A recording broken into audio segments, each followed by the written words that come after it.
I had been in an abusive relationship for about 2 years, and it started very quickly, and the severity had increased quite rapidly. He had been in prison for a period of time for some of the assaults and the offences against me. And whilst he was in prison, I found out I was pregnant, and I had enough contact with other women who were experiencing domestic abuse or had experienced it to know that there were situations where their children had been taken from them because of their ex-partner or partner.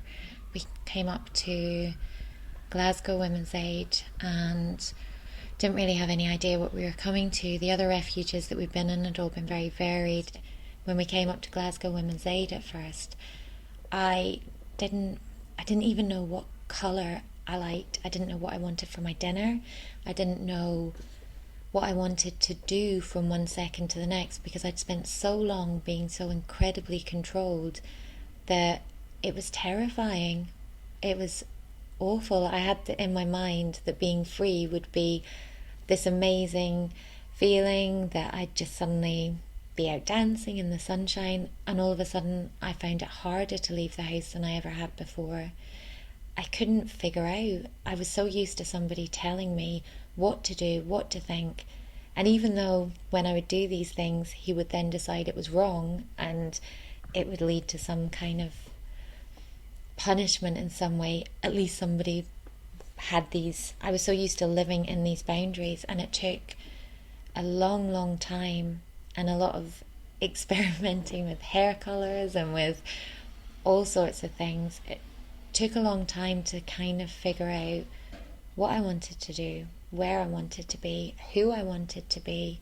The year that we did spend in refuge, we learned so much about it's not just a place where you go where you're safe physically, where you're hard to find. It's a place where you learn how to be safe personally, because you learn about the abuse, you learn about the kinds of things that abusers do. You learn that you're not even remotely the only one, and you start to build your strength and your confidence.